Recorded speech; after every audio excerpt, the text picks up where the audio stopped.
ये एक समय है। अगर इस समय आप मूंगफली की खेती कर रहे हैं, सोयाबीन कर रहे हैं, अगर चूना डाल देते हैं तो आप देखेंगे कि आपका दाना तंदुरुस्त होगा, पुष्ट होगा। अगर उसमें चूने की मात्रा पड़ी है, जब समय आपने उसको डाला है, तो पानी की शोषण क्षमता बढ़ जाएगी, आपकी फसल पीली पीली कम होगी, जड़ें कम सड़ेंगी इसकी।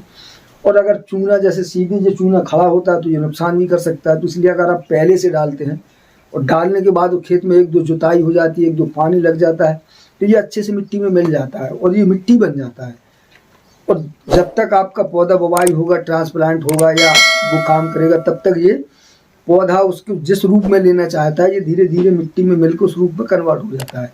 क्योंकि मिट्टी में ढेर सारे बैक्टीरिया, ढेर सारी खादें और ढेर सारी चीज़ें होती हैं, तो वो जो भी चीज़ आप उसको डालते हैं वो उसी रूप में उसको बना लेती है। ये मिट्टी का अपना स्वभाव होता है। इसलिए अगर आप पहले से डालते हैं तो आपको बहुत सारा फायदा होगा, उत्पादन अच्छा हो जाएगा और बहुत सारी। दोस्तों नमस्कार, मैं परमात्मा देव और आप देख रहे हैं ग्रेट इंडियन फार्मर। आज मैं आपके लिए लेके आया हूँ खेती में चूने का प्रयोग। ये इस समय जून का लास्ट हफ्ता है और बारिश हो रही है। जैसे ये बारिश ख़त्म होगी उस समय खेत की जुताई होगी, बखराई होगी, तैयारी होगी। और अब इस समय ढेर सारी फसलों के लिए किसान काम करेगा।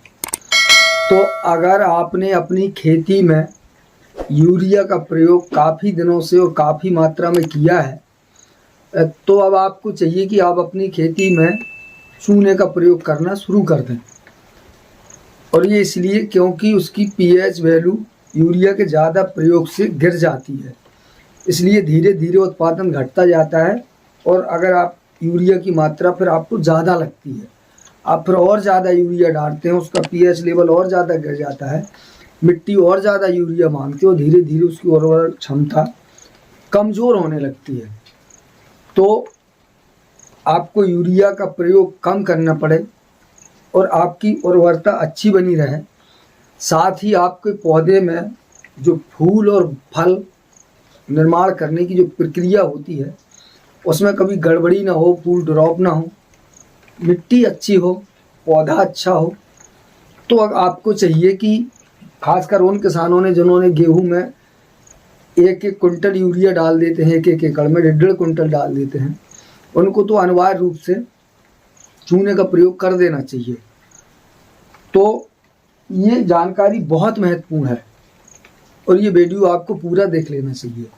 अगर इसका आप कुछ भी मिस करेंगे तो कुछ छूट जाएगा, और जो छूट जाएगा वो कहीं ना कहीं आपको नुकसानदायक होगा, मतलब जानकारी में कमी हो जाएगी। अगर आप नहीं जानते हैं तो, अगर आप करते हैं, जानते हैं, तो आपके लिए इसमें कुछ नहीं है।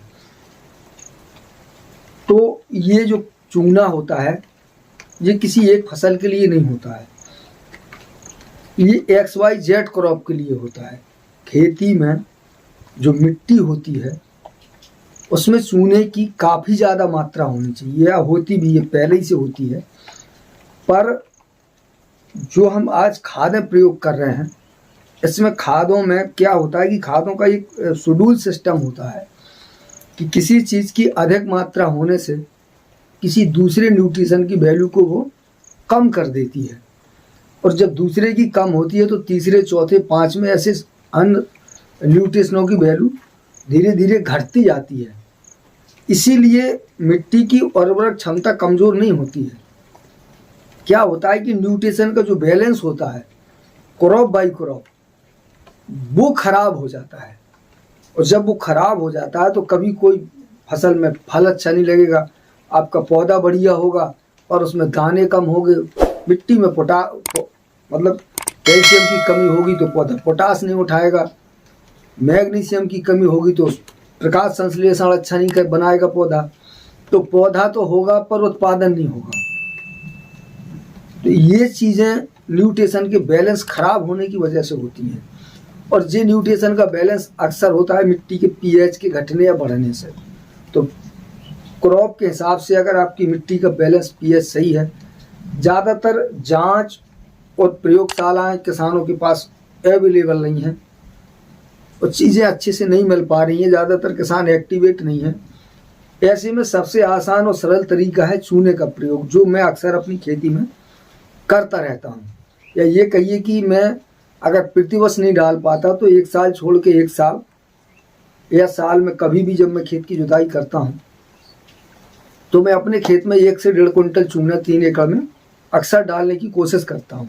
जब परिस्थितियाँ नहीं होती हैं, नहीं डाल पाता हूँ, तो फिर कुछ सोचता हूँ ऊपर से और मुझे अक्सर कैल्शियम की कमी दिख जाती है और मैं ज़्यादा यूरिया का प्रयोग नहीं करता। उसके बाद भी ऐसा मैंने ज़्यादा क्रॉपों में इसकी कमी देखी है। ये बहुत ज़्यादा मात्रा में होती है और ये खेती में आप समझ लीजिए कि जैसे यूरिया,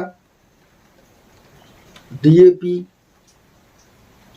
और पोटास, इन्हीं की तरह कैल्शियम का एक बड़ा योगदान होता है पौधे में, बहुत ज़्यादा मात्रा में कैल्शियम, मैग्नीशियम और सल्फर का। तो ये चूना जो होता है इसमें कैल्शियम होता है, साथ में मैग्नीशियम होता है। तो कैल्शियम का जो बड़ा स्रोत होता है वो चूना होता है। अगर आपको लगता है कि आपकी मिट्टी में मैग्नीशियम की भी कमी है, पौधा 1-2 महीने के बाद पीला हो जाता है, उसकी पत्तियों में नसें सी दिखने लगती हैं, और तो फिर आपको प्रयोग करना चाहिए चूनी की जगह डोलोमाइट का। और डोलोमाइट अक्सर क्या होती है, ये ज़्यादातर नहीं मिलती है, बड़े बड़े मार्केटों में मिल जाती है, लेकिन इसका उपयोग खेती में ज़्यादातर किसान नहीं जानता है, नहीं करता है, किसी छोटे मोटे मार्केट में नहीं मिलती है। पर इसका तीसरा अच्छा सोर्स होता है जिप्सम। ये तीनों चीज़ें एक ही हैं, इनमें से अब जो भी आपको सरल और सस्ते में अवेलेबल हो जाए, उपलब्ध हो जाए, आपको वो डाल देना चाहिए। चूना नहीं मिल रहा है, डोलोमाइट मिल जाए, डोलोमाइट नहीं मिल रही है तो जिप्सम मिल जाए, तो जिप्सम को डाल दीजिए। आप मूंगफली की खेती करना चाहते हैं, सोयाबीन की करना चाहते हैं, उड़द की करना चाहते हैं, तिली की करना चाहते हैं, तिलहन, दलहन या वेजिटेबल क्रॉप, सब्जियों में जाना चाहते हैं, फलों को आपको लगाना है, आप बाग लगाना चाहते हैं, ऐसे में क्या होता है कि जब क्रॉप लग जाती है, लगने के बाद जब किसी न्यूट्रिशन की कमी होती है तो ऊपर से देना बहुत महंगा पड़ता है और पौधा क्या ले पाता है, नहीं ले पाता है। एक चीज़ की कमी 4-5 चीज़ों की कमी करती है। मतलब जैसे अगर कैल्शियम की कमी होगी तो पौधे में केवल कैल्शियम की कमी नहीं होगी, अगर आप उसको आप सीधा कैल्शियम देंगे तो उसकी पूर्ति नहीं हो पाएगी, क्योंकि जब कैल्शियम की कमी दिखेगी तब तक उसमें 3-4 चीज़ें और कम हो जाएंगी, पौधा उठाना कम कर देगा, क्योंकि कैल्शियम अकेला पौधा नहीं लेता, कैल्शियम के साथ ढेर सारे न्यूट्रिशन को सिस्टम में होता है, मतलब बैलेंस में होता है। तो फिर उसको मैनेज करना, उसको समझना बड़ा कठिन हो जाता है और एक आम किसान के लिए तो बहुत ज़्यादा कठिन हो सकता है। मतलब जो आदमी एक एक चीज़ को बारीकी से समझता है, जो पौधे की भाषा समझता है, न्यूट्रिशन की पहचान जान सकता है, वो इससे 70-80% कवर कर सकता है। पर मैंने जो अब तक देखा, मेरे अनुभव में आया कि ऐसा किसान, मतलब शायद एक ज़िले में 2-4 किसान ऐसे होंगे जो ऐसा कर पाते होंगे, बाकी तो उन्हें यही समझ में नहीं आता कि कमी क्या है, प्रॉब्लम क्या है, और किसान सीधा 80% पैसा फिर दुकानदार को दे बैठता है और अंत में नतीजा ये निकलता है कि आपकी फसल चौपट हो गई, कोई खास इनकम आपको नहीं मिली। तो जैसा मैं हमेशा कहता हूँ कि दवाओं की तरफ कम, न्यूट्रिशन की तरफ ज़्यादा ध्यान दीजिए। दवाएं 10% काम करती हैं और पानी 50-60% काम करता है और न्यूट्रिशन 80-85% काम करता है। ऐसी एक सिस्टम होता है चीज़ों का।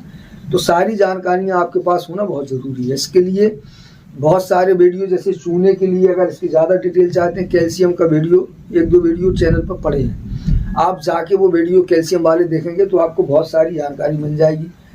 अन्य न्यूट्रिशन की भी वीडियो पड़े हैं, मैग्नीशियम के होंगे, सल्फर के होंगे और बहुत सारे होंगे, जो बारीकी से मैंने अपनी जानकारी के हिसाब से बताने की कोशिश की है। कोई चीज़ अगर वहाँ आपको समझ में ना आए तो आप वहाँ कमेंट कर सकते हैं, यहाँ कमेंट कर सकते हैं। मेरे पास जब समय मिलता है मैं इसे देख लेता हूँ और बताने की कोशिश करता हूँ।